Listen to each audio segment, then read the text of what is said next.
Hello everyone, welcome to Simulation. I'm your host Alan Sakyan, and today we're sitting down with Amy Farah Weiss. Hey, great to be here. Thank you for coming on the show. Thanks. I appreciate it. This is exciting. Amy Farah Weiss is the founder and director of the Saint Francis Homelessness Challenge, and she's also running for San Francisco Mayor in 2018, and you also ran in 2015. Correct. And then you scored 80,000 votes.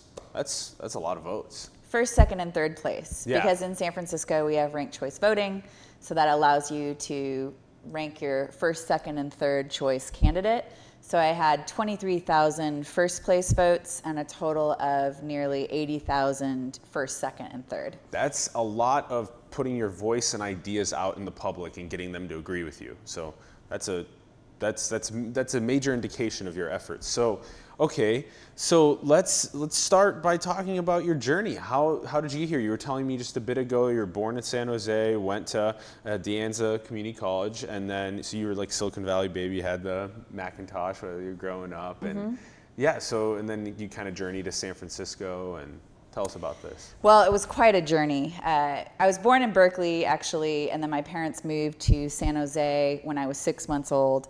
And on the salary of an appliance salesman who worked at first Montgomery Ward's and then Western Appliance and was a union member. That was my dad. And my mom was a part-time registered nurse. And on that salary, they could afford to buy a house when they were in their late 20s in San Jose for $70,000 in 1977. Wow. And so completely different atmosphere today, where that same house, they still live in it, and it's worth $1 million today. And so the same opportunities just don't exist. But I'm the first generation of my family to go to college. And you know, for me, my advice from my parents was get a scholarship. That was my guidance for college. Yeah. And so I ended up going to De Anza Community College, which was really instrumental in how I see the world today. I learned critical thinking skills there that I didn't learn in high school. I was part of an honors program while I was at De Anza, and so we had small classes of about 15 people in a class, and there was an interdisciplinary approach. And so my first quarter there, we had a class on environmental studies, and there was also a class on Native American philosophy and belief, and they were connected to one another. Yeah. And so that idea of having a respect for the indigenous people of California and the United States, as well as thinking about our future with solar energy, and it was a great pairing. And so then I went to UC Santa Cruz and I majored in sociology. And while I was there, this is indicative of my style, I don't like to just learn things, I want to apply them. Yep. And so while I was at UC Santa Cruz, in that 2-year period, I ended up starting, I created 3 different independent study projects where I did one internship at the Boys and Girls Club, working with at-risk youth and designing a media literacy program. I worked at the Planned Parenthood of Santa Cruz and did outreach and education work. And then I also worked with the County Office of Education, focusing on living wages for childcare workers. And that was all before I was 22, Yes. while I was at college. So that gives you a little taste of what drives me. List them one more time for us. So I worked at Planned Parenthood, Yep. at Boys and Girls Club, and the Santa Cruz County Office of Education. And then ended up staying around Santa Cruz, working for a for-profit school that was focused on online systems administration training. And it was an experience that taught me about the dangers of working for a private company at times, because that company ended up doing some wrongdoing. But when I was 23, I was sitting in a room of these executives of this company called Masters Institute in San Jose, and they asked me to do something that was illegal, and I was a supervisor, and I just said, I'm not going to get the trains to Auschwitz on time. You know, I was trained at a young age to, it's just part of my nature that I won't do things that compromise my integrity or feel wrong to me. And so at that early age of 23, I was being told to do something that was wrong, and I took a stand and I said, I won't have the people that are working for me do something that's illegal. And so then I moved to Portland and I worked in transitional housing there. And I was also in bands, so I was part of the DIY music and art scene of Portland, but also doing that social work. So I worked in transitional housing for women. I also went and worked on an organic farm for a growing season in Colorado because I wanted to understand more about food production. Yep. I then went back to Portland and worked with at-risk youth, focusing on harm reduction, pregnancy prevention, and counseling work and leadership development. Then I went over to Massachusetts and worked at an intentional healing community for people coming out of psychiatric institutions. I worked at a psychiatric hospital in Vermont, came back to the West Coast and moved to Santa Cruz again, worked at the Santa Cruz AIDS Project in outreach and education and harm reduction. Then I moved to Oakland, then Berkeley, and then in 2007, I moved to San Francisco. And I was doing work with sustainability with businesses, and it sounds like, you know, a lot of the work I'm doing, what's the common thread, right? Because I'm doing all these different types of fields for direct service. I can't believe everything you just said was before 2007. That is, right. Wow, that is right. a lot. And it's all intertwined in that social fabric of the world, and that's really important. And a lot of it is for people of low to medium income. Right. Yeah, exactly. And the focus that I see is that I'm focused on individual, collective, and organizational well-being and empowerment. And so when I was working in this, it's very good for me to have worked in a variety of fields and worked in the private sector, the nonprofit sector, and the public sector, and understand the different challenges that exist within all those three sectors. And then I was always drawn to how is it that we can actually embody our values more in this organization? What is it that we can do to streamline processes? Maybe there needs to be a new kind of orientation training for new hires, or maybe there's communication issues in order to do the work on the ground and what's coming up the line to the department heads. And so I've really been focused on streamlining those processes. So in 2007, I decided to go back to school and get my master's degree, and I wanted to do it in organizational development. And I was thinking about going to USF, University of San Francisco, but that would have put me $50,000 in debt. And so I decided instead to create my own program at SF State. So I started off in the MPA, the Masters of Public Administration program there, but then I ended up creating my own program that I called Organizational Development.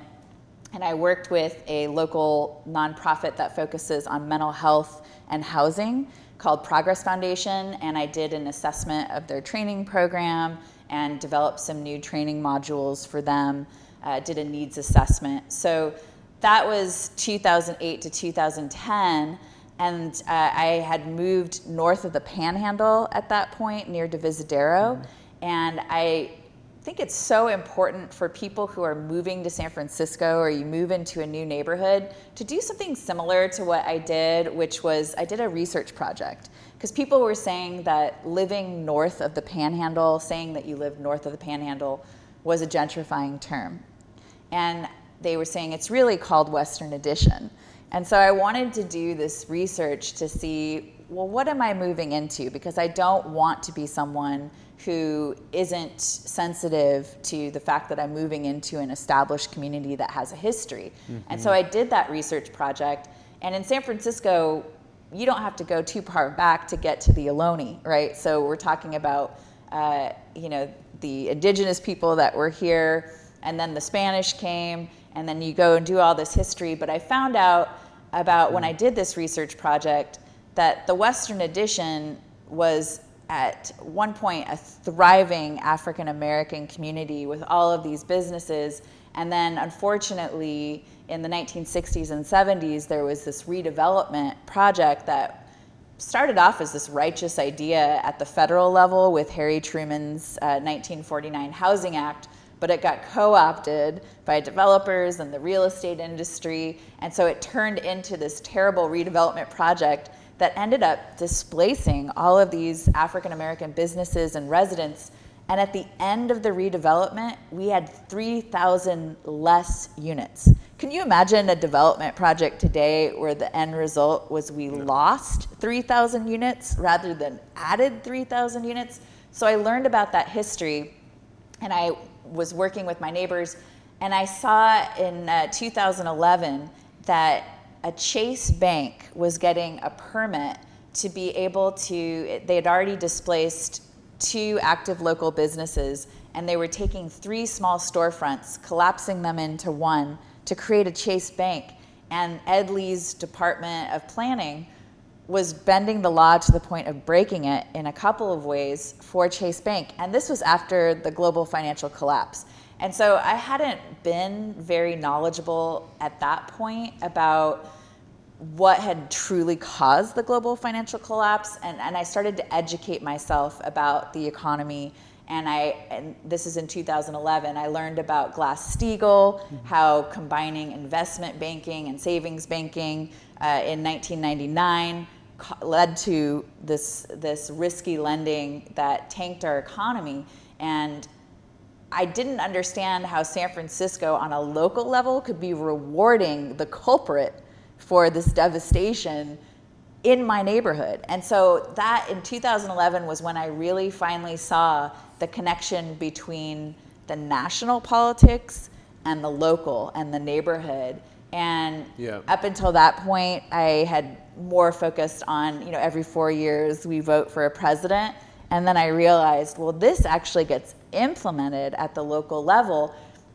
So I started a nonprofit in 2011 called Neighbors Developing Divisadero, because I realized really there's a Chase Bank just a couple more blocks down the street, and then those 3 businesses, they have a family, they have kids, they have their livelihoods, they have their rent at their apartment, they also have their community, that there might be one of them's potentially a dry cleaner, another one's potentially in like Ethiopian food or something. Right. There's all of this intricacy that's not even really considered. It's just like, nope, we need another location, and how can we bend the rules in order to get that in? So there's a whole slew of conversations that need to happen. It's not just as easy as money.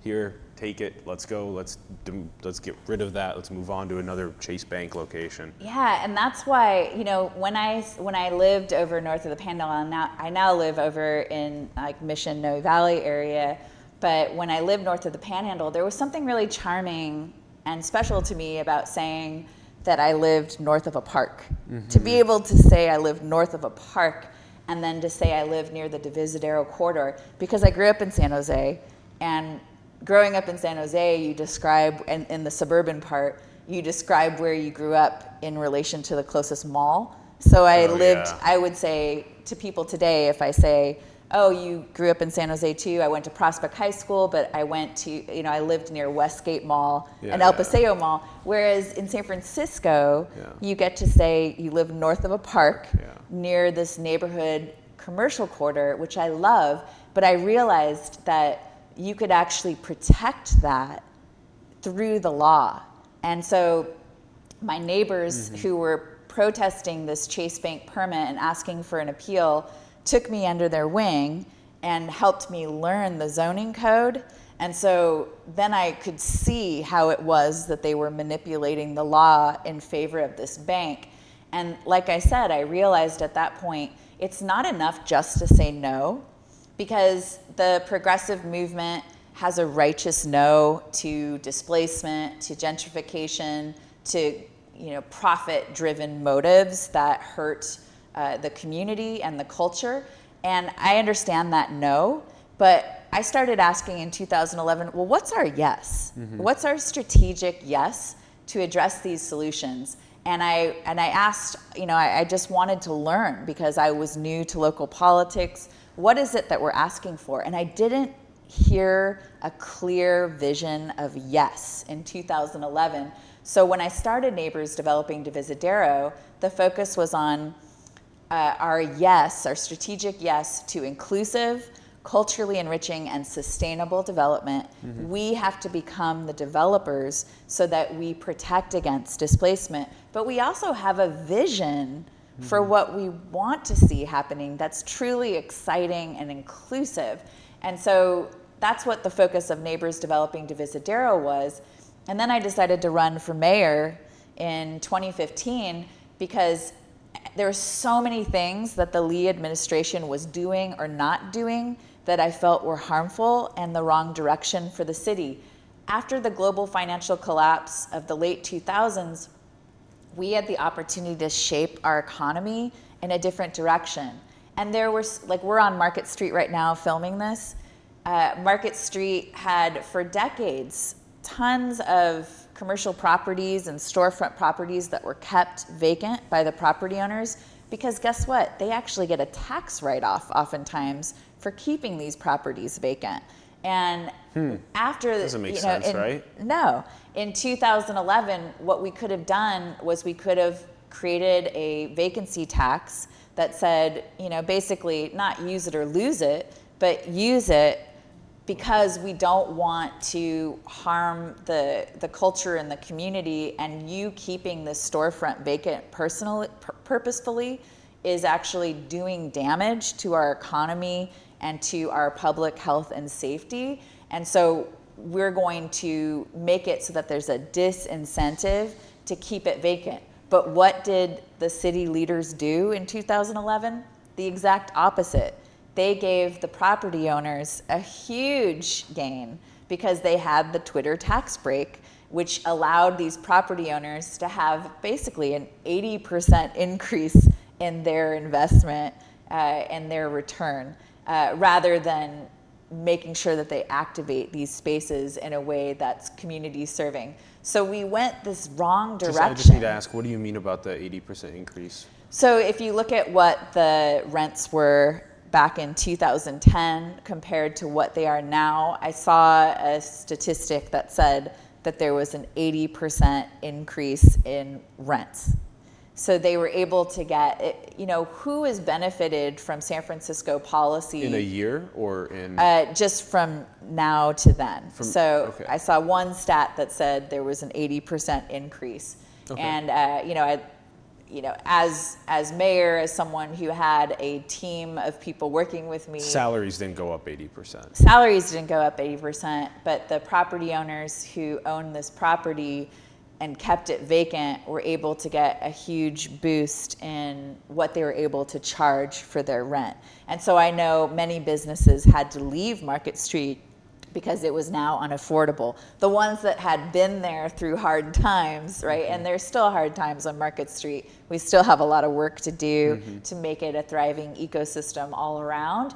But why is it that these smaller businesses and these local businesses were kicked out in order to enrich the property owners when they had done a disservice to our economy and to our neighborhoods? And so that's a real key piece, is that this is not just the local, this is the national. Who has benefited since 2008 and this global financial collapse? The banks that were too big to fail have gotten bigger and more consolidated. The property owners and the developers have made out like bandits, but the people of San Francisco, we've seen this huge turnover where hundreds of thousands, literally hundreds of thousands of people, low to moderate income, have left San Francisco because they just couldn't make it work, or they've been displaced or evicted. So it's a combination of things, but we need policy that creates a true fair share economy so that we can stay, and whoever becomes mayor, and I hope it's me, but even if I don't become mayor, I hope to work with whoever is mayor to actually create this fair share economy. And over the next year, we really need to be focusing on stabilizing our multiple crises. So stabilizing the encampment crisis so that we make sure that people have access to a toilet and secure place to sleep. There are 3,500 people living on our streets. That's a manageable crisis. We treat it like a crisis and stabilize it. We need to stabilize the displacement, make sure that people are able to stay in their homes.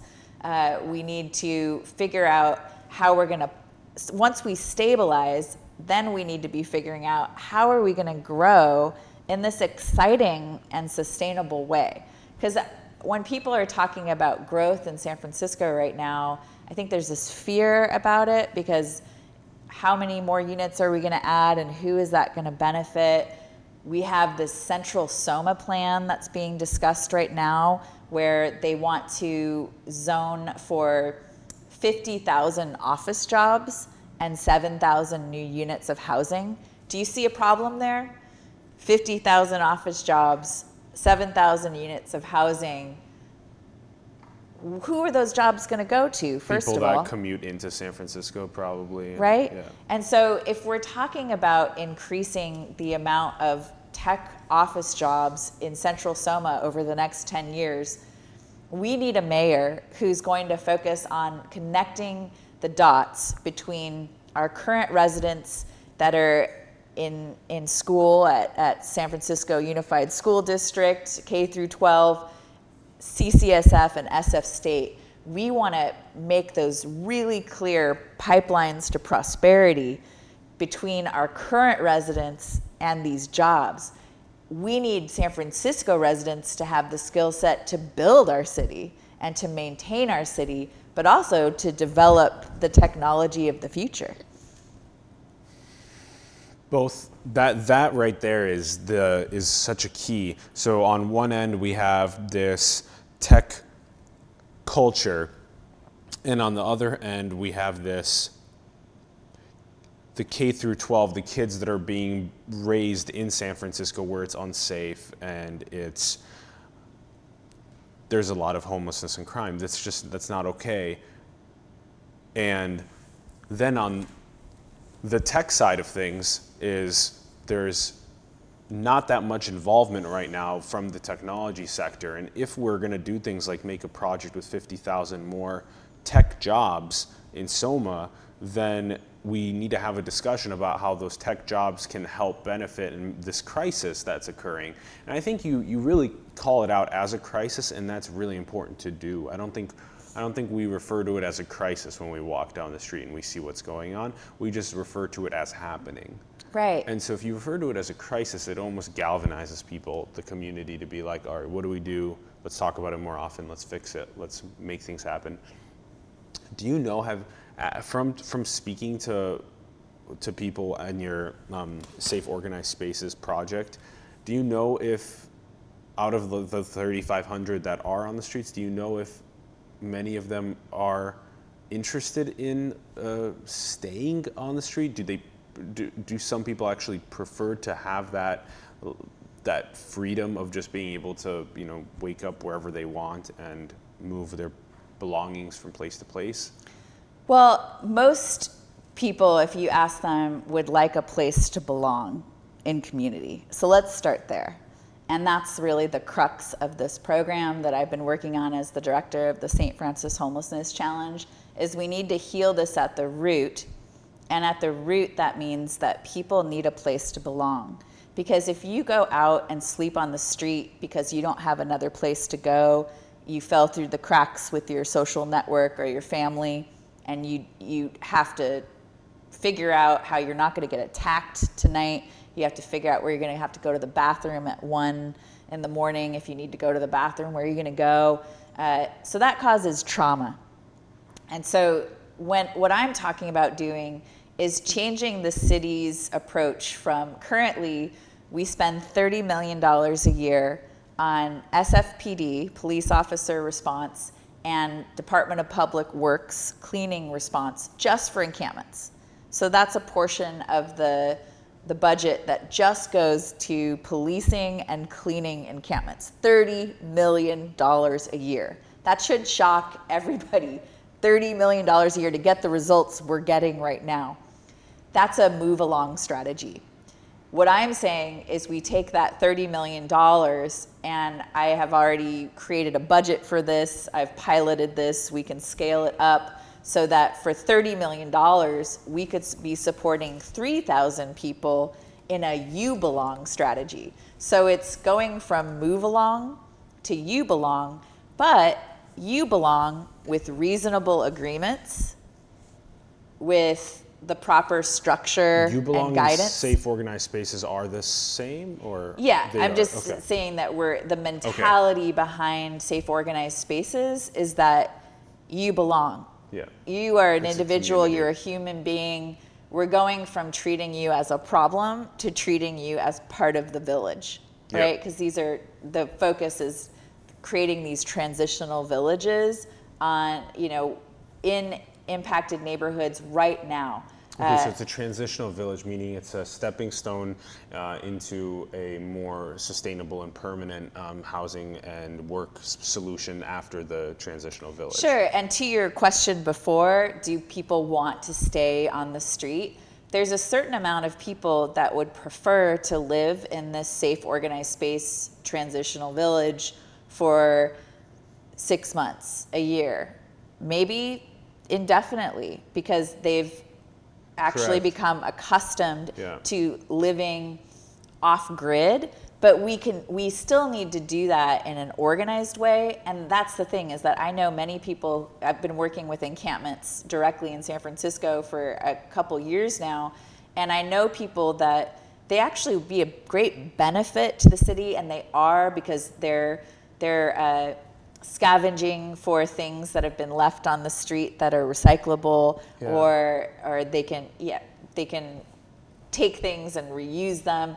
If we were to work with the people who are currently unsheltered and figure out what they have to offer and give back, then we can have a symbiotic relationship. But right now, because we're saying what you're doing is illegal, you can't live on the street, but we're not giving an alternative for an organized version of it, Yeah. we get so much conflict. And of course, this is also overlapping with a mental health crisis, as well as an opioid addiction crisis. So all these things are interrelated, Yeah. but that's why I'm talking about getting at the root of it. Which is and community Yeah. building, Yeah. and then having reasonable agreements. And so what I like to say with the Saint Francis Homelessness Challenge is that living in community is hard, no matter where you live, whether Mm-hmm. you're in a condo, whether you're in an SRO, single room occupancy hotel, whether you're in an encampment. Living in community is challenging. What makes it work? Reasonable agreements and structure and responsibility. And so what I'm trying to do is shift our mentality to think about how we address these issues as community. And like Karl Marx said, if we're talking about this socialist framework, each person needs to have their needs met. But what's the second part of the line? It's, to each according to their needs, from each according to their ability. And so there has to be this shift from people are recipients as a problem to people are participants in being part of the solution. Yep. And that's the framework that I use Yep. with the Saint Francis Homelessness Challenge. And that's the same framework I would use to actually address the misery and the public health and safety issues that are happening on Market Street, in Tenderloin, in Soma.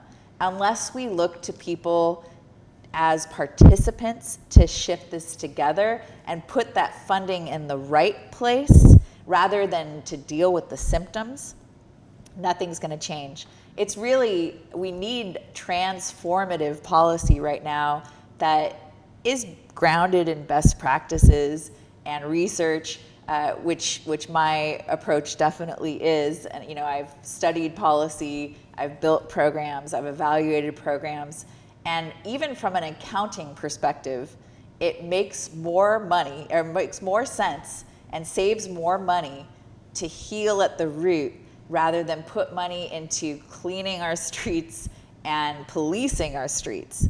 And I'm very concerned that I was just at a mayoral forum last night in the Tenderloin, Yeah. and I'm very concerned that my fellow candidates are all talking about putting more armed police officers on the street as the solution. No, that is not the solution.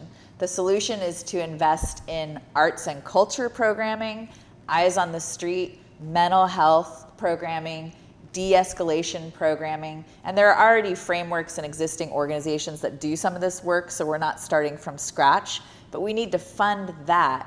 so that we create eyes on the streets throughout these high incident crime areas.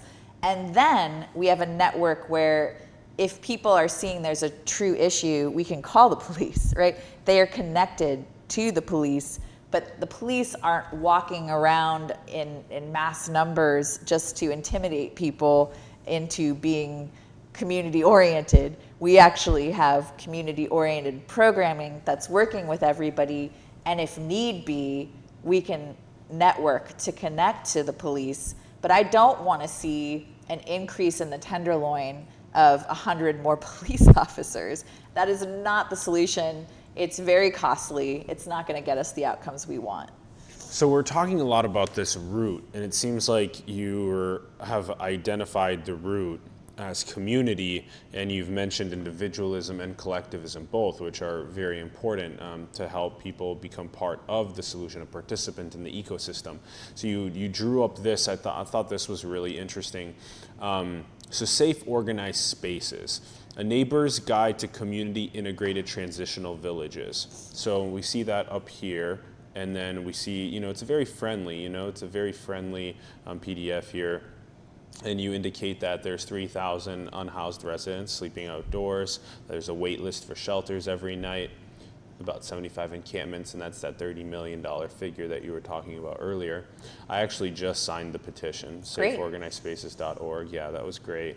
And this is your organizational transitional village.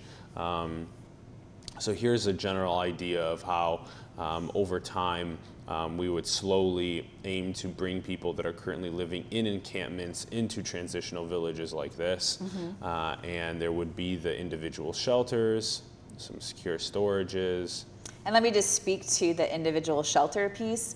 So the city right now is investing in navigation centers, is what they're calling them, for helping people transition off of the street into housing. And they're pretty pricey. It costs millions of dollars generally to set up this navigation center, which is basically just a low barrier shelter. And it can house usually up to 125 people. So millions of dollars to create these bungalows or a large tent that can have 15 people in a room up to 125 people in a large tent. Think about your pathway to recovery if you've been living on the street for years. What would it be like to share a space, an open space at night with 15 other people or 100 other people?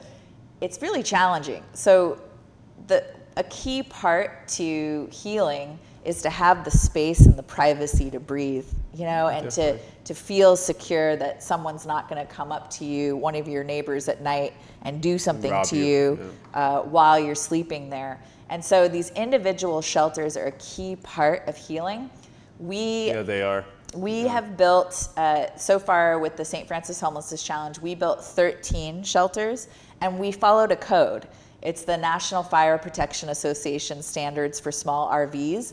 We have these 5x8x8 shelters. They're on wheels, and they meet this code. And that's so important because I've been trying to work with the city for 2.5 years to be able to pilot this on a larger scale. And they keep pushing back because they say, oh, these shelters that you're making aren't up to standards. That is false. They meet a standard. And we also have something that Phil Ting, our state assembly member from San Francisco, was able to pass at the state level called Assembly Bill 932, which allows us to create our own reasonable standards to deal with the shelter shortage crisis.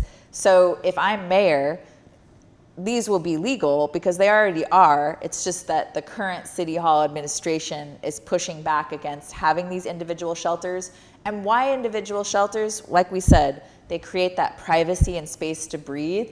They're locking. They create your own storage that you can secure when you're gone. There's storage. There's this communal kitchen and meeting space as well, which is great. So then there's the individualism when you need to be locked in your own healing, as well as the communal space. Right. Seems to be, toilets and hand washing station. That's just so important to know where you can use the restroom when you need to. Huge. It's huge, and that's why we experience such dirty streets as well. Now, the one thing that, for example, like, I'm interested to hear what your thoughts are about about like Angela Leota's plan with what she's done with those mini clinics on the bottom of housing units that she's helped push people into, get them into sustainable, permanent, supportive housing units. How would there be like kind of like the support? Like, Sure. would there be like the clinic or the nursing? And Yeah, so Angela's very focused on permanent supportive housing exits from the street and shelter, which is wonderful. And that's what the city's already doing. Really, they're focusing on this housing first model where they're putting their energy and efforts into creating those housing exits. And that is important, but also it's equally important that we help stabilize our neighbors in crisis who are living without access to a toilet and secure sleep right now. Because with these plans, with the city's current plan or with Angela's plan, my issue is that it leaves thousands of people on the street for years while we build those housing exits. And so my plan would be to stabilize in a cost-effective, community-integrated way now, and then we do need the work to create those permanent exits that are supported, like Angela's talking about. So I see these as complementary. Complementary, and hers is a little longer term in terms of timeline. So you're saying the transitional village, these individual shelters can be created faster? Correct. And we built our shelters, we partnered with Asian Neighborhood Design and Mission Housing Development Corporation. And so if I were mayor in a position of authority at the Department of Homelessness, we would actually get a lot of support from businesses and existing organizations to scale this up. And people who are currently homeless, there are many people who have construction skills, either basic or advanced. And so we built these shelters with the support and help of currently homeless people. And we want to create these pathways to prosperity, right? And so what great project to combine with SFUSD or CCSF or all these different programs to build these individual shelters and give people that basic building and construction experience, to build their own shelter, to support the building of others. Not everybody's going to be experienced in building or want to build.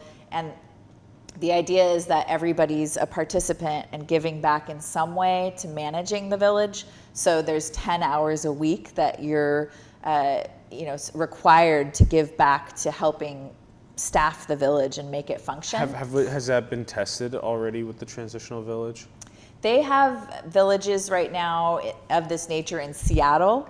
They also have an iteration of this model in Oakland now, where they have tough sheds, but the way that they're doing it in these places is slightly different from what I'm proposing, which is that participatory model. So we're asking people to participate. And that's what I learned when I worked at this place in Massachusetts. Participate rather than pay would be the... Yeah. 'Cause otherwise they would pay if they didn't participate. That would be the... Well, yeah, and what you could do as well is if people are getting some kind of fixed income or they start to earn income, Yeah. I like the idea of starting to take a third of income and setting it aside specifically for their housing in the future. So we would get them used to that process of having a third of their income going towards rent, but we wouldn't necessarily take that to make the village operate. We would set it aside so that they'd be saving money for their first and last month's deposit or their rent along the way. You asked about service support. Yeah. So with this model, the way that I've structured it is that for every 20 people, there's 60 hours of on-site support in 3 different roles. So there's 20 hours a week that's focused on community integration. So let's say this village is in a parking lot somewhere, or it's on city property. There's 20 hours a week where someone is in this role of a community integration manager. So their role is to make sure that the license agreements are followed, the insurance, policy is followed, that the villagers the property owner and the neighbors and the service workers were all simpatico, right? So that's that one role. Then there's a role of a resident empowerment organizer for 20 hours a week. So the idea would be that everyone would be required to go to a weekly meeting who's part of the village. And that's just one meeting a week where you do a check-in, and this resident empowerment organizer would help deal with conflicts that arise. Let's say that Bob is having some issues with Jim, and we need to figure out how to work that out. That resident empowerment organizer would work with them, because the goal is that no one's doing harm to themselves or others in this communal space. And so if someone gets triggered and threatens, like, I want to punch you, Bob, then we need to have a talk and we need to work through it. And maybe that person, maybe Jim needs to go to a mediation session or a counseling session once a day, because that's what he truly needs, a daily check-in with someone who has that support that can help him figure out his plan for daily meditation or mindfulness, whatever it's going to take. Maybe he needs to start taking his meds in a supported way. Whatever it is, that structure will build around it. So there's 20 hours as a general rule for each village of someone supporting that empowerment organizing. But if there was one place that needed more, then we could have more structure build up around it. Maybe there's 40 hours. Maybe one space needs 24/7 on-site support. So it would adjust to the needs of the particular group, because we ask them. Are there physicians or nurses on? There aren't nurses per se, but there's a connection to those services, right? Like that they would come on site if needed? Yes. And so currently with our pilot project, we have now partnered with a group called Liberation Institute that does free to low cost mediation, or they do counseling support, they do yoga and meditation, they do all these kind of things to support well-being, and they're trained counselors, licensed counselors. So there's a connection there that we could build up with this.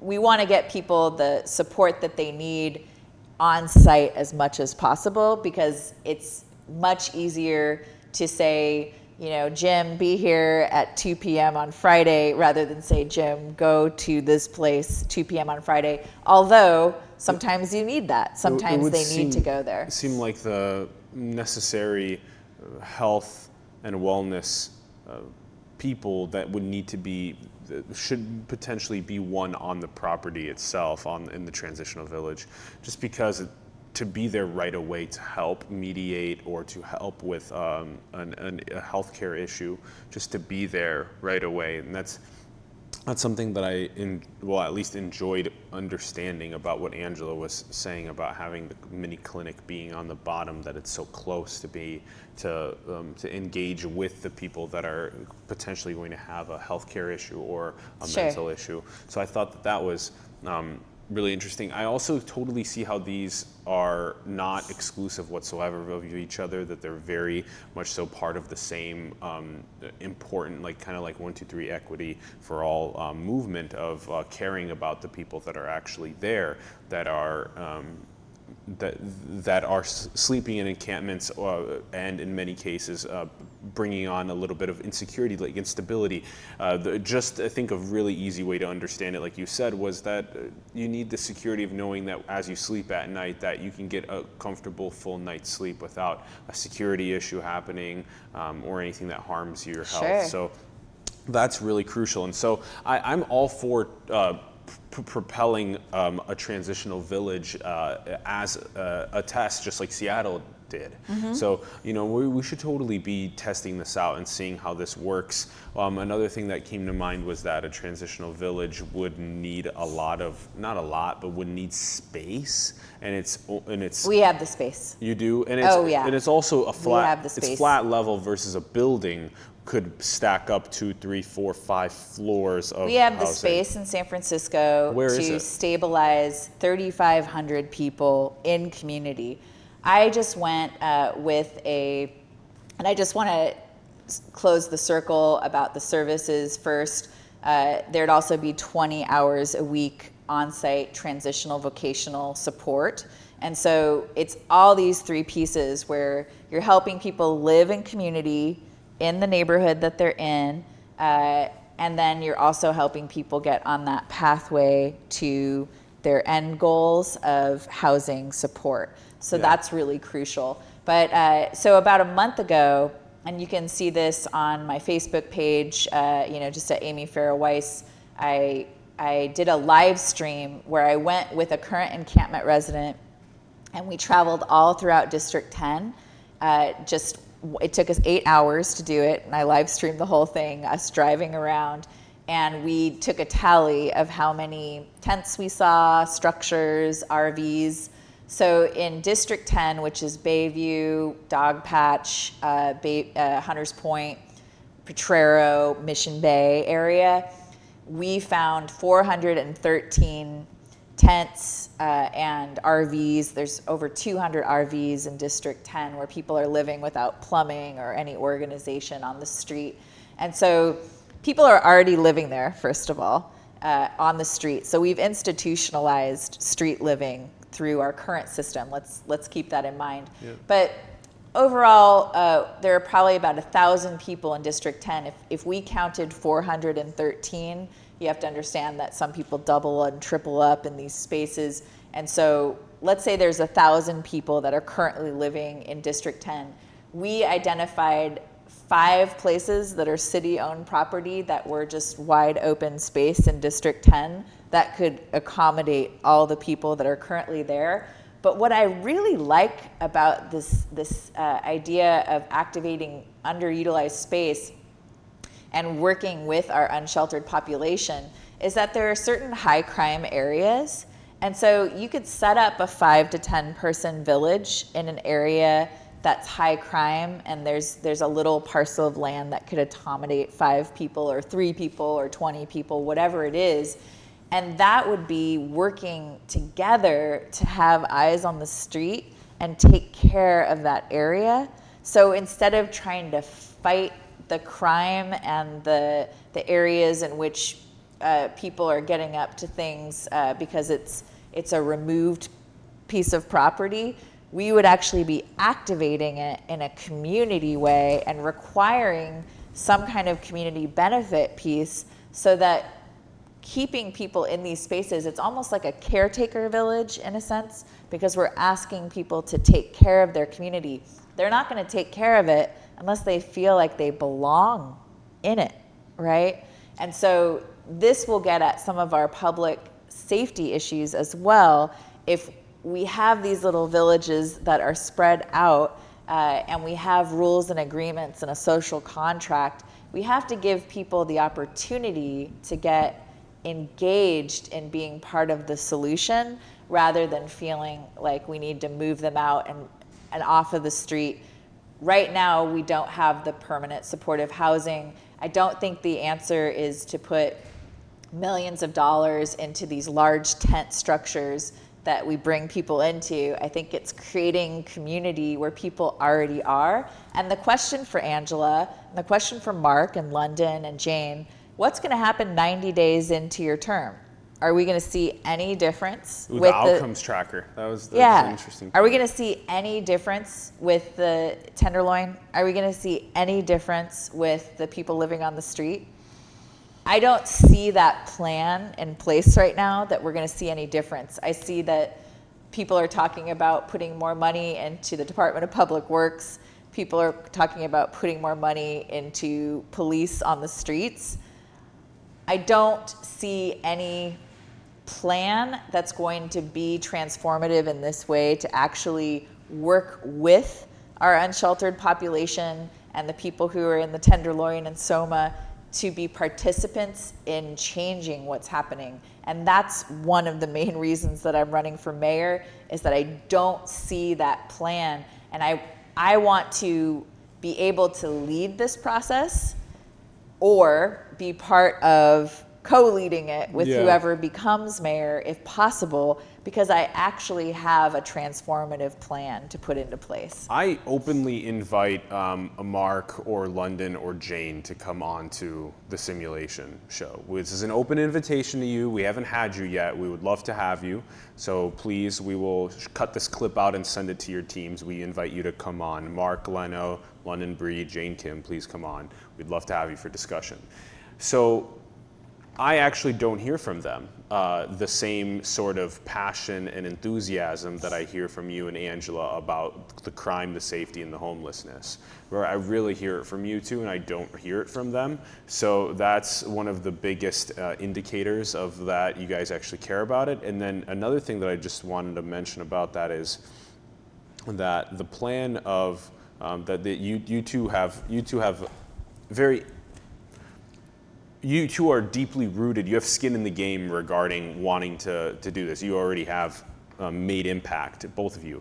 So one of the things that that did come to mind was the location of this currently. You said there is a space that you've identified, but now you have to try and get this owners of the space on board to.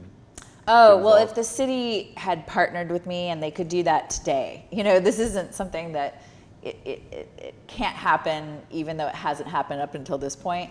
The city could work with me right now and say, okay, we're going to set aside some of this, we're going to identify some of this Caltrans property that you could activate to put a pilot on this space. They could start working with me. Well, there's Caltrans land.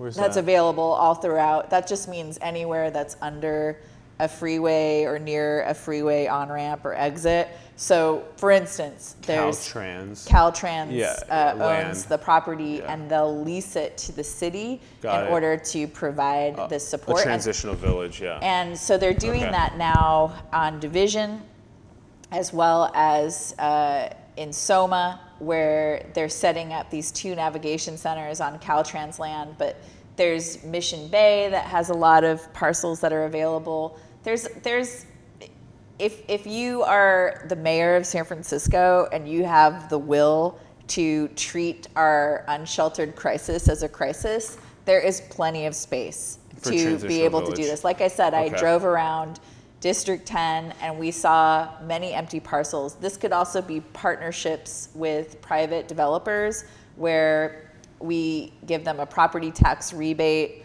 or support the eventual development of a project on their land if they allow us to lease it. So it'd be a lease, there'd be insurance, there'd be a contracted nonprofit that would be supporting the carrying out of this village.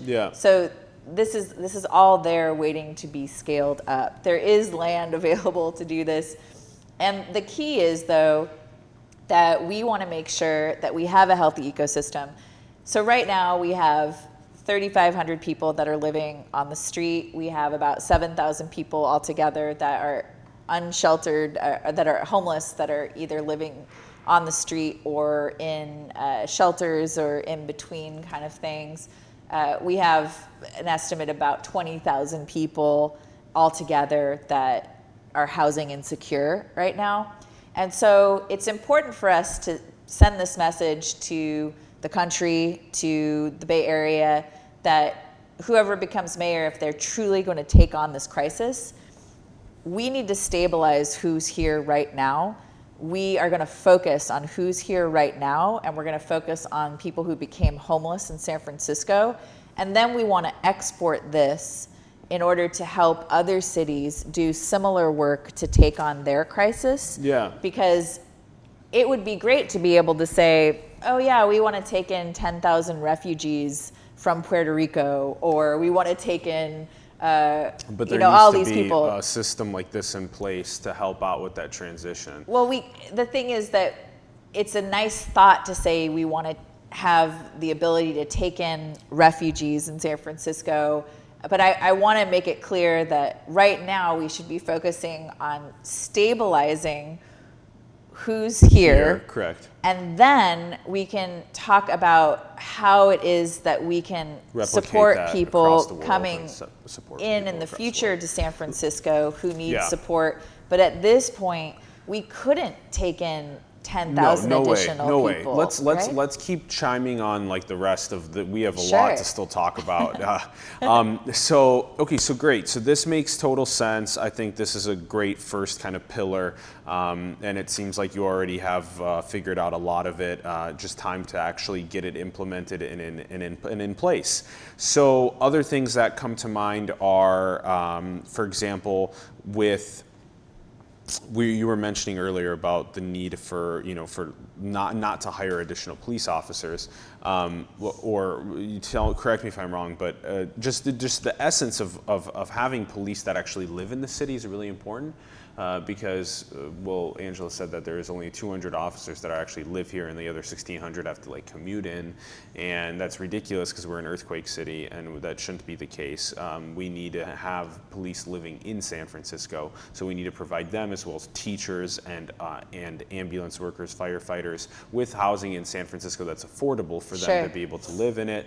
There's that. Also decreasing police officers from a gun to a taser, or enabling them to have both, just in case if they would rather safely use a taser rather than a gun. There's so many other things that go into it. I have a different approach to tasers. I don't think we should be introducing tasers at this juncture. Yeah, so let's hear I'm it. different Yeah, than let's hear Angela it. on that point, because we should be focused on truly training and equipping our officers to be de-escalation experts. And we don't need another weapon right now to be added to that mix, even though you could say a taser is less lethal or problematic than a gun. Tasers are still weapons that can kill people and can permanently damage people. De-escalation first, and then if necessary, then see that there's that if necessary step. But again, it's all about de-escalation, about their police officers' mental health as well as the other person's mental health, which makes this so much more complicated and difficult. Why don't you explain the fair share economy a little bit more? So this was a lot of the safe, organized spaces. This is really good, really important. This fair share economy, obviously, that has to do with things like this, but unpack that a little bit more for us. What does that exactly mean? Sure. So, I mean, one way to look at this is that if you look at this model of democratic socialism in Scandinavian countries like Sweden and Norway, they have a high GDP, but they also have a high GNH, which is gross national happiness rating. And so there's this opportunity for us to have prosperity as individuals and as companies in the United States, in San Francisco, but we're making sure that in terms of the profits that they're sustainable, and we're making sure that everyone has their essential needs met in community. So that means everyone has affordable housing, everyone has affordable health care, which is, from physical to dental to mental health. Everyone has access to education, childcare, all of these things are transit. Internet access is now one of these things that everyone needs access to. So these basic needs and essential needs need to be met in society before we allow these astronomical profits, because there's such a disparity between the haves and the have-nots in our society. And San Francisco is currently an epicenter of inequity, but I want to flip the script on that. And one of the things that we can do is that currently the tax rate at the federal level went from 35% to 21% for corporations. And so we have this opportunity to really capture some of that savings that our local and state corporations have saved from this huge tax cut. And we can put that into investing in affordable housing development and supporting education in San Francisco, in California. So there's a great opportunity to do that. And the Coalition on Homelessness has actually put forward one of the first proposals in order to capture some of that money and redistribute it to create a good baseline, healthy baseline for our communities. They want to put a measure on the November 2018 ballot that would put an additional tax on companies that have over $50 million in gross receipts, and then put that money towards rent subsidies, building affordable housing or rehabilitating affordable housing, and getting people into safe and secure spaces for shelter. So their proposal would bring in $300 million a year in order to support those essential needs. And of course, having that money and spending that money well are two different things. And I know that I, as mayor, have the ability to look at that budget and invest in the things that we need to and use that money as wisely as possible. One of those things that I would like to do is to create a pool of current workers and families that are rent burdened, so they're paying more than 30% of their income towards rent. I'm currently a rent burdened resident, by the way, but we would have a pool using our online system through the Mayor's Office of Housing, that if you're a worker, you're a teacher, a nurse, or a service worker, and you're paying more than 30% of your income towards housing, you could get into this pool. And we are going to be working to activate empty units that are currently being held empty, as well as building more affordable housing units. And we want those units to go to people who, are currently making more, or are paying more than they can afford for their rent, and match them up to those new units. And so I have a lot of different ideas about how we can actually start to finance affordable housing in a way that will pencil out for both developers and for the affordable housing project. I have ideas about investing in the development of additional dwelling units, which only cost $200,000 to build as opposed to $700,000 to build for a new high-rise affordable unit. Working with property owners, working with developers in these public-private partnerships to create that affordable housing. So we need to create the affordable housing. The fair share economy also refers to, like I said before, making those connections from our current residents that are in our educational institutions, from K through 12 to CCSF to SF State, really investing in creating the programming to connect the dots between our residents who are in education programming and these jobs that will be there. Because, like I said, we want San Francisco residents to be part of building and maintaining San Francisco, healing and stabilizing San Francisco, and also developing the technology that's going to help us balance our climate, developing the technology that's going to allow us to create new transit platforms that aren't exploitative to workers. So these are the things that I'm focused on, is how do you get that balance in an economy so that you can have individual prosperity as well as companies that are doing well, but we're making sure that we're meeting those essential needs of our workforce and families. Yeah, so we have the individual that needs to prosper, the collective that needs to prosper, the communities that need to be built, and you have a bunch of things that you mentioned that kind of all are on a pillar of, so currently 30, you said 25% versus 31% in terms of tax. Well, the corporations got a tax reduction through the Republicans and Donald Trump from 35% of their profits went to federal taxes, and it got cut to 21%. Okay, so that's 14% difference. So with a 14% difference, that's at the at the federal level.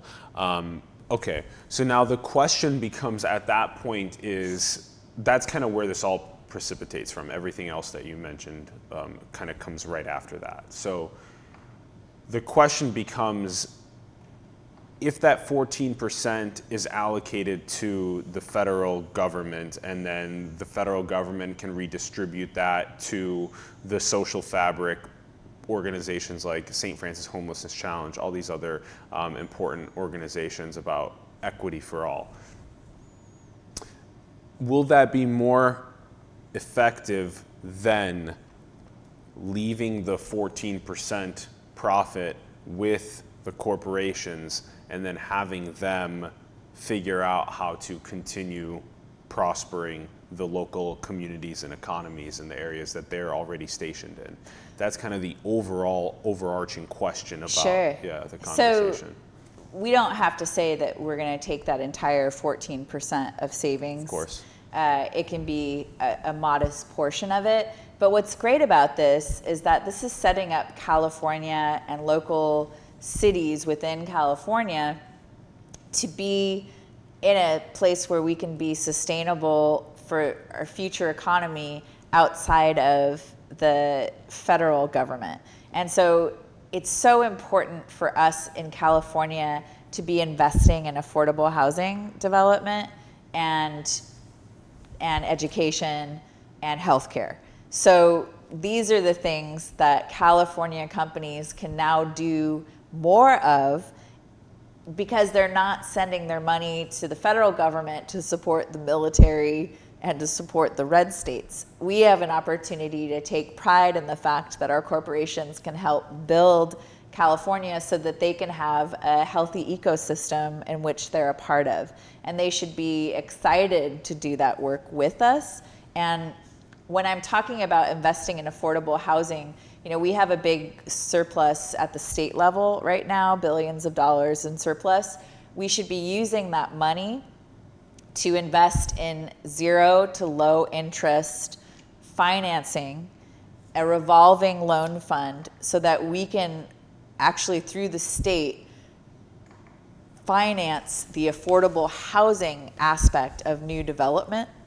And this is what I'm really trying to get us all to be thinking about in this mayor's race and in general in California, is we need these new financing mechanisms in order to support affordable housing development, partnering with market rate developers. And I just talked to David Campos today, who is now working in the Santa Clara County government, and he's also the head of the Democratic Party in San Francisco. And he was telling me that this idea of, I was asking him what he thought about this zero to low interest financing revolving loan fund. And he said, well, that's what we're doing in Santa Clara now, because Santa Clara County put $1 billion housing bond on the ballot and it passed. And so they're doing funding projects. And what's great about that is that up until now, we've relied on federal tax credits in order to build our affordable housing. And that's really just a giveaway.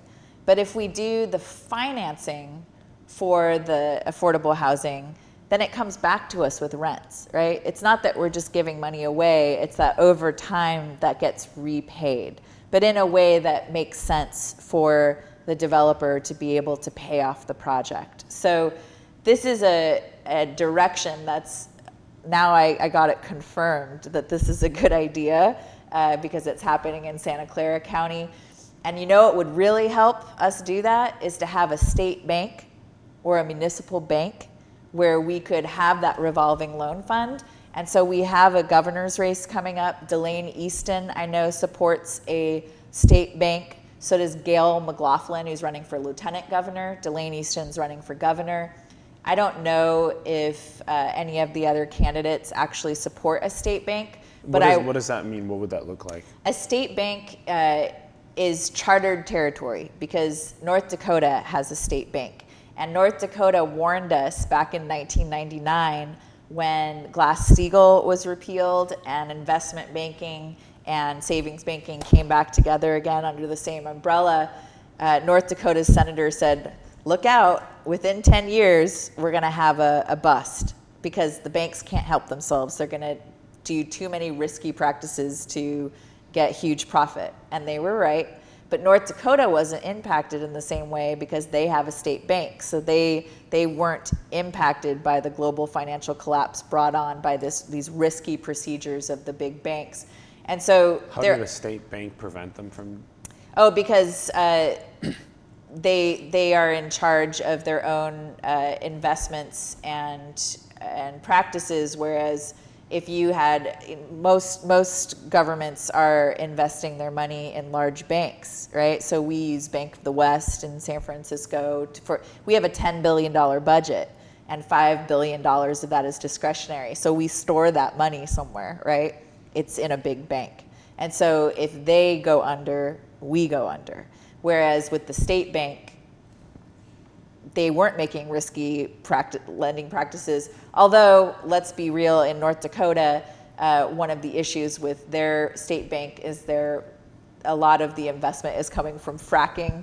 So that's unfortunate, and we don't want to replicate that piece of it.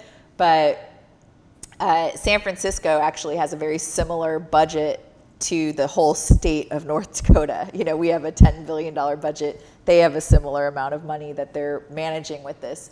But why I say we should be focusing on getting our elected officials to support a state bank is there's already a procedure for it.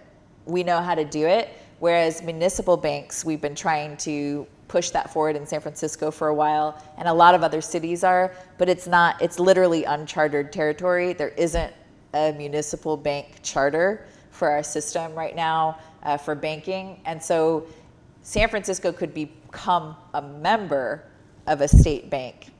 And that would be a lot easier than us creating our own municipal bank. But then we wouldn't have to pay the fees. The interest would go into development projects for affordable housing, education. You know, so we have the opportunity to control that amount of money and financing if we have the structure for it. So state bank is something that I'm very supportive of, as well as exploring the new procedures for creating a municipal bank in San Francisco. And then the outcomes tracker is also really interesting. Tell us a little bit about the outcomes tracker. Yeah, so, you know, a lot of candidates make promises about what they're going to accomplish over this next year. Because remember that this next mayor's term is only a year and a half. It would start in June 2018, and then it would go until essentially January 2020, because there's another election in November 2019. So next year in November, there's going to be another election. And we want to have a way to track progress of whoever becomes mayor. So I've created something called an outcomes tracker, and you can get to it at weissformayor.com, where I've listed all the things that as a mayor, I would be able to accomplish over the next year, and it could be measured. Any candidate who becomes the mayor should be held accountable to their promises and to similar outcomes tracking about public safety, about how many people have been stabilized, if we're seeing any difference on the street with encampments.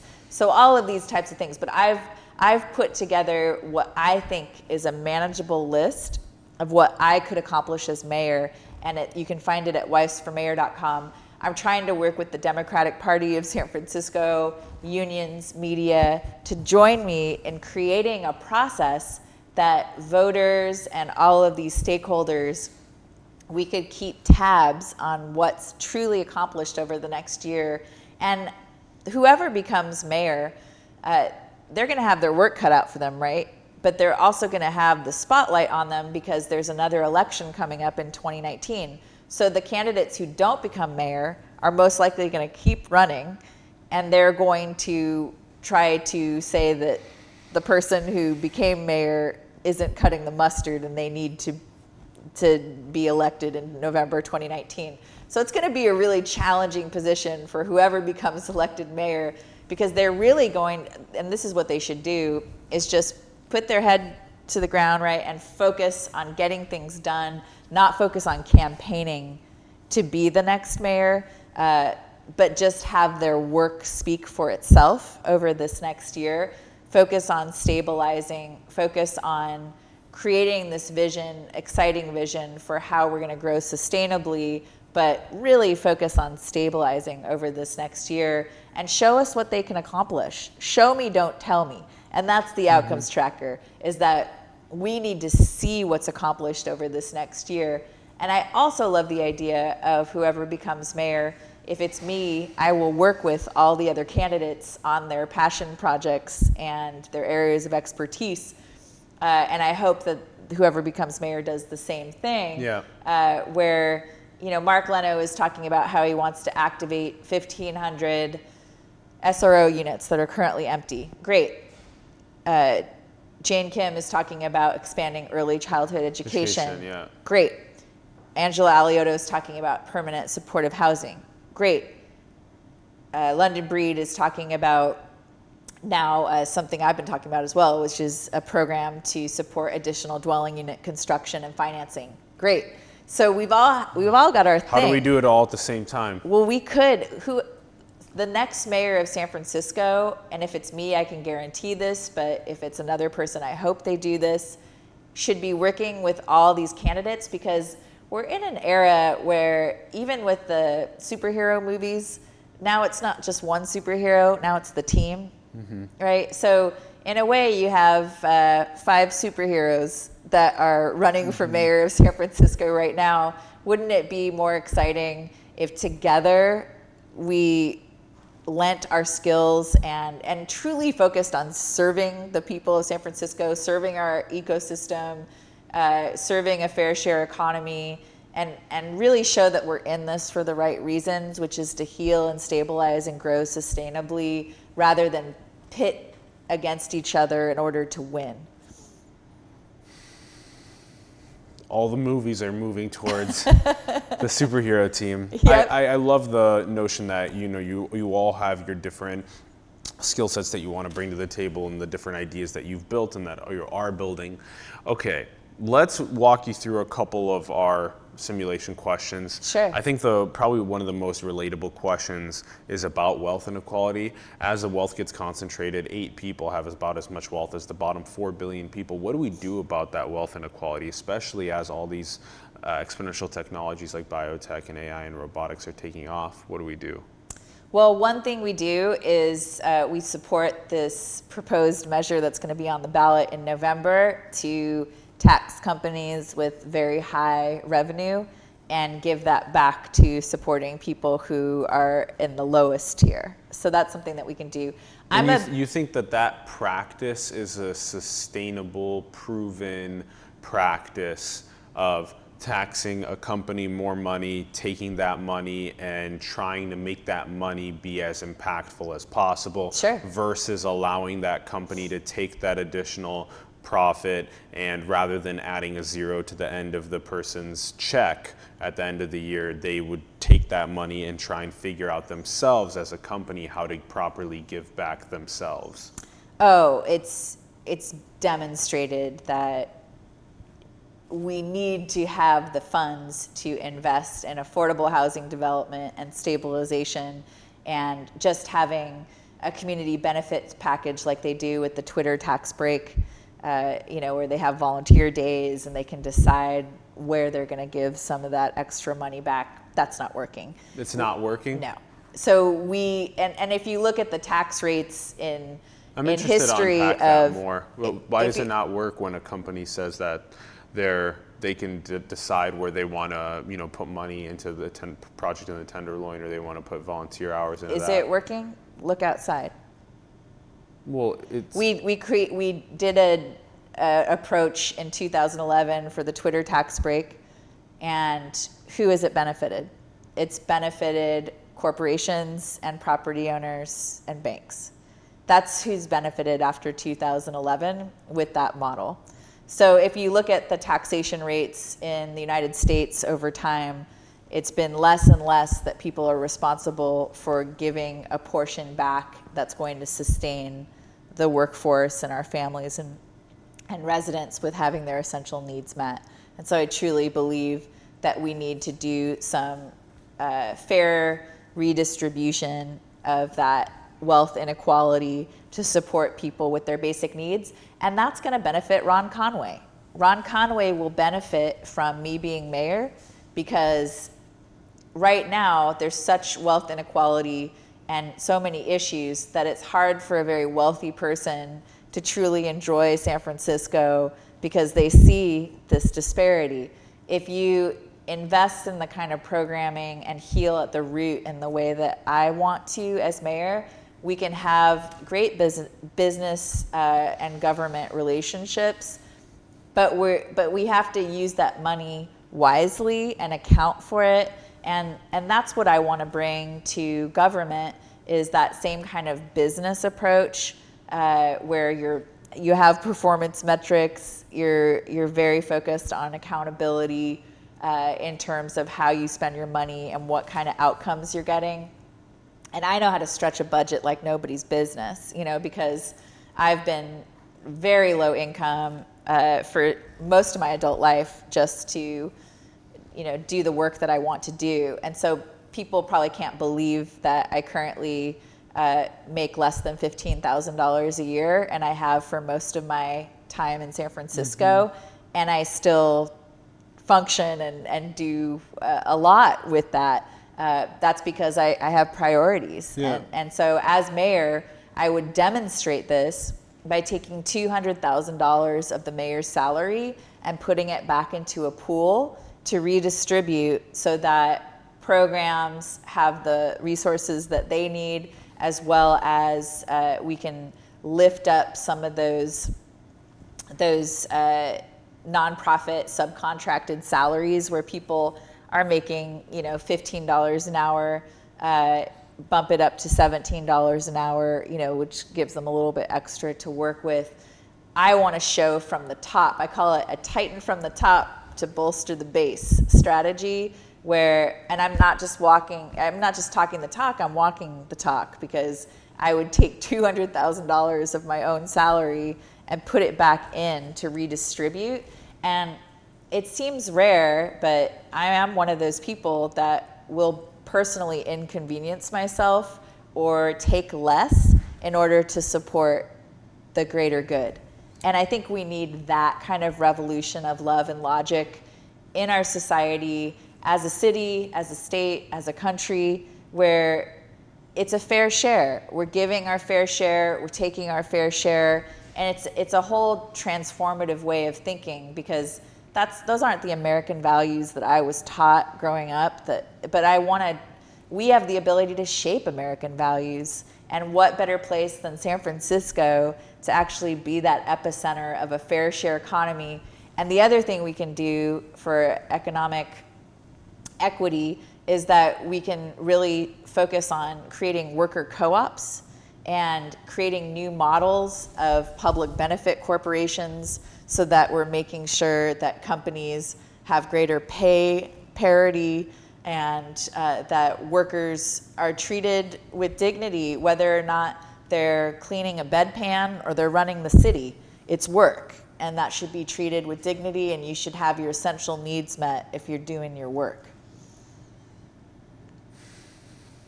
Are you inspired? I am. I'm so I've had so many influences over my life that have put me into a very free-thinking position over time.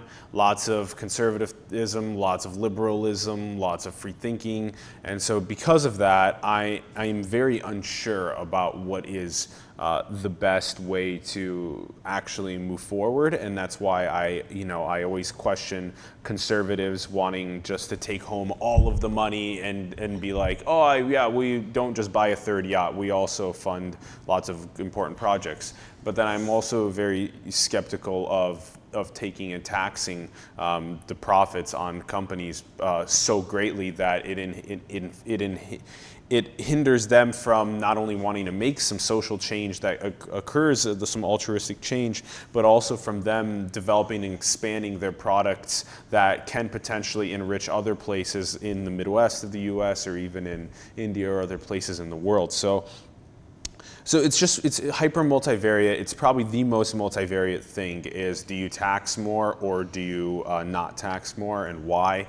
So that's crazy difficult to unpack, and that pretty much has everything to do with a lot of what San Francisco can do with potentially that money, or without that money, could we convince them to somehow want to give back, or would they be convinced to give back? So that's a whole huge thing to unpack. But what's beautiful about it is that we're actually not saying they have to pay more taxes, because they just got this huge tax cut at the federal level. And so we're saying a portion of that will go into building the place where your company is and sustaining it, right? So putting more corporate social responsibility on supporting the whole ecosystem of the place where your company is based. So, but it's still, they got a tax cut, and now we're still asking for them to take a portion of what they saved and invest that back into the city. Correct. That's what we're asking. I think that's a very fair ask. Now the question is mandating that versus asking for it. There's a big difference. And then there's also the meditation or spiritual side of things, which is once one manages themselves and becomes very enlightened, then they don't even need somebody to come up and ask them to do it. They just choose to do it because it's part of their understanding of the collective consciousness, the individualism, but also the collective or culture, the environment, all that stuff. So that is, I guess, where we're moving. We'll see what ends up happening with that. So I'm really happy that you're working on the Saint Francis Homelessness Challenge. That is a very important thing to just continue pressing into people's minds over and over again. Is like, how can we humanely walk down Market Street and see 50% of people on the street in rough circumstances, whether or not they want to be or not. And then the other 50% of people are techies that make over 100K a year, that have lived here 6 months or a year or whatever. How can that be something that's just normally okay? It's just the fact that that's okay.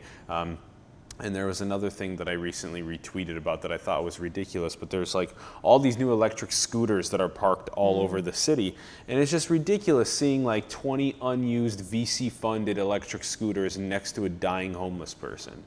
So that stuff's just ridiculous. And it's just, it's creeping into my blood and my, my genes. And I'm just so over just seeing it and feeling it and being within it. I'm just so over that, and I just want to figure out the best strategies, and I want to work together with the poor, the middle class, and the rich to figure out how to do it. And there's not one specific golden key right now, but we should try and figure out what that golden key is and bring it into existence. Definitely. Yeah, and I think people like you are totally on. You're so immersed. You have a lot of skin in the game, which is really important.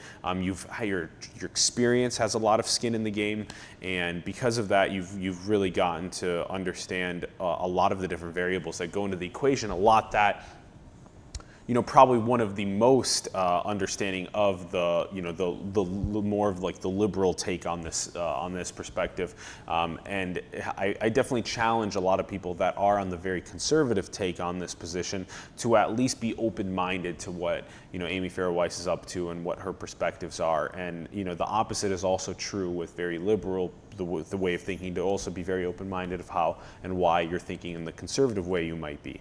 So that's a lot of what our show is about, and I'm glad that we had the opportunity to do this. Maybe we walk down just a couple more questions. What do you think is the most beautiful thing in the world? The most beautiful thing in the world? Goodness. I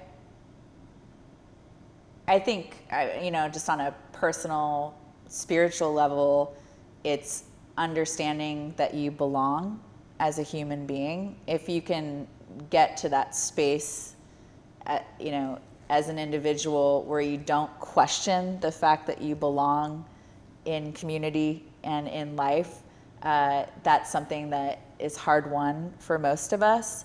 And then also creating that space of understanding that there's a difference between your thoughts and your impulses and desires and your actions. So if you truly understand that as a human being, that you can do bad, but you can't be bad, and there's a distinction between our thoughts and impulses and desires and what we actually act upon. Those things to me are truly beautiful. I support, truth and justice and well-being for all. And so just the fact that people put effort into supporting well-being and reducing harm and creating that sense of belonging, anywhere that's happening, that's truly beautiful to me. Yeah, I totally feel you, that if someone feels like they're a piece within the puzzle versus not, that's a really important feeling to have. And I think everybody can agree that that is something that is so crucial. All right, and then how about, do you think we're alone in the cosmos?